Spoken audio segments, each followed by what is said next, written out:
Good morning, ma'am. Today, we, the students of group number 5, are going to be presenting our art integrated activity on Sikkim.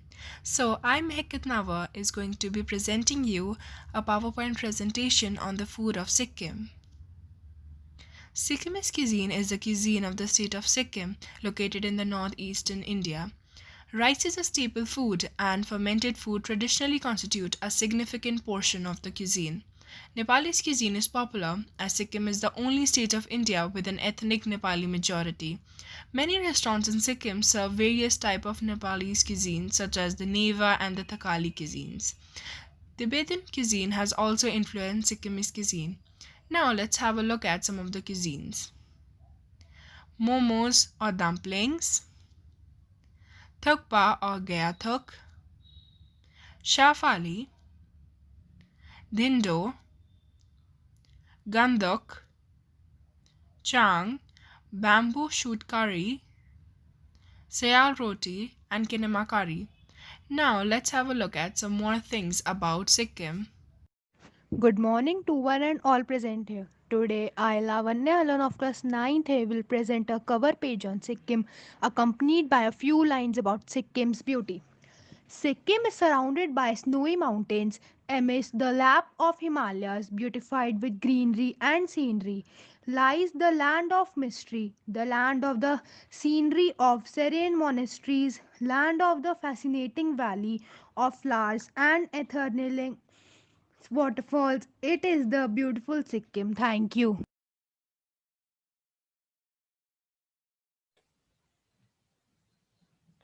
Good morning. My name is Manvi Garg. I study in class 9 and today I'll tell you about Sikkim's art and craft.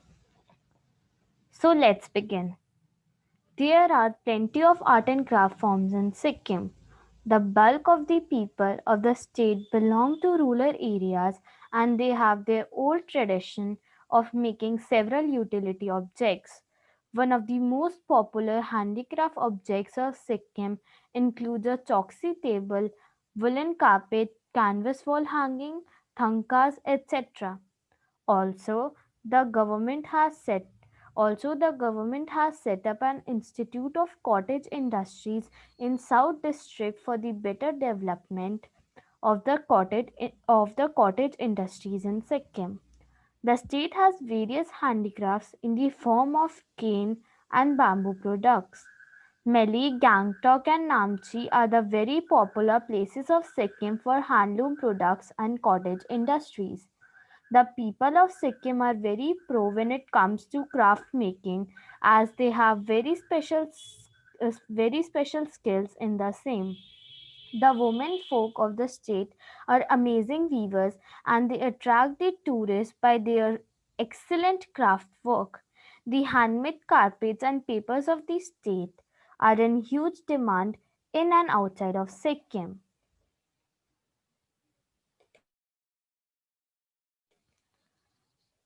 Now let's see a beautiful PPT on Sikkim's art and craft. This is about Sikkim's art and craft.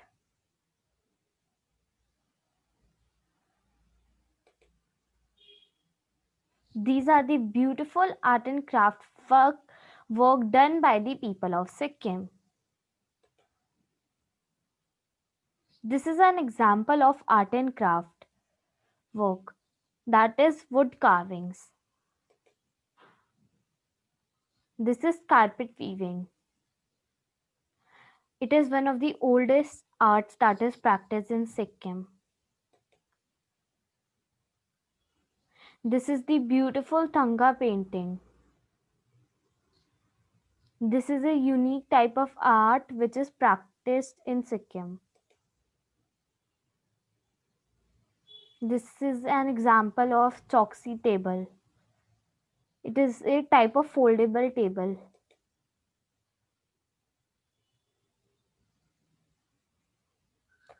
And this is about the handicrafts.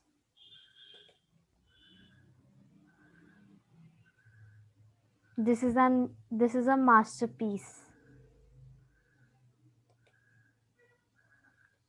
Thank you. I hope you liked it.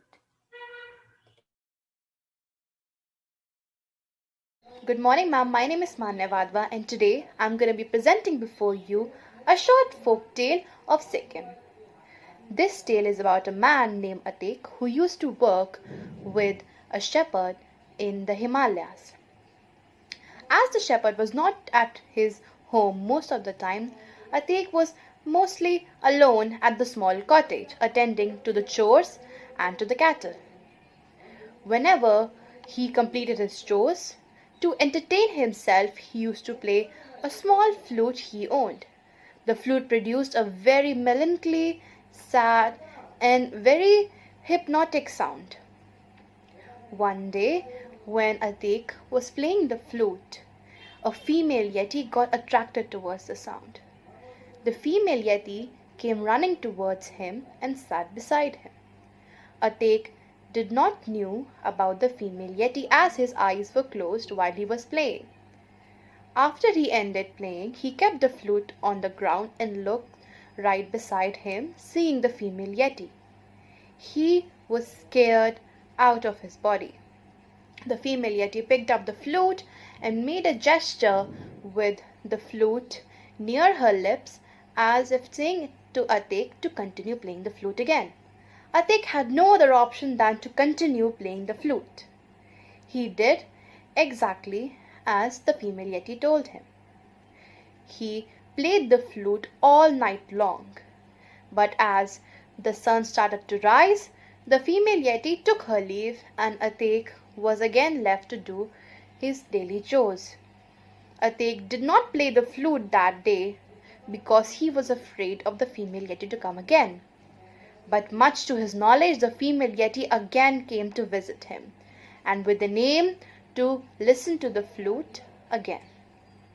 She made the sign again similar to the last time, with putting the flute in front of her lips as if a gesture to tell Atik to come on and play the flute for me. Atik, for his survival, had to do exactly as he was told. He had to play the flute because he had no other option. This continued for the next 5 to 6 days. Atik, he did not have even 5 minutes of spare time. Neither did he sleep, eat, drink, or anything. It has been 5 days, and Atik was growing very tired and quite weak. But the female yeti was not giving up. So Atik had to think of a way out of this, because if he would have been 5 days, and Atik was growing very tired and quite weak. But the female yeti was not giving up. So Atik had to think of a way out of this, because if he wouldn't think of a way out of this, he would eventually die. And to prevent his fatality, he had to find a way out. So the next day, he was sitting by the campfire and decided to massage himself with some butter. While massaging himself with the butter, he waited for the female yeti to come to him. The things went exactly as he planned. He knew that the female yeti was imitating the actions done by Atik. So, by seeing Atik massaging himself with butter, the female yeti did the exact same. Now, Atik, in the middle, for a minute or so, he did play the flute too, to keep the female yeti amused and by his side. After some time of massaging himself, he took a piece of wood from the campfire with a lit fire on it, and he pretended to roast himself. He knew the yeti was going to do the exact same thing. So, the female yeti picked up the firewood herself, and she just, instead of pretending to roast herself, she ended up roasting herself, literally. As she had thick fur, the fire caught to it, and she ran burning down the hill to find a way to cool herself. This is the folk tale that basically tells the myth that the Yetis live in the cold hills of Himalayas. I hope that this story was amusing, fun, and educational. Thank you.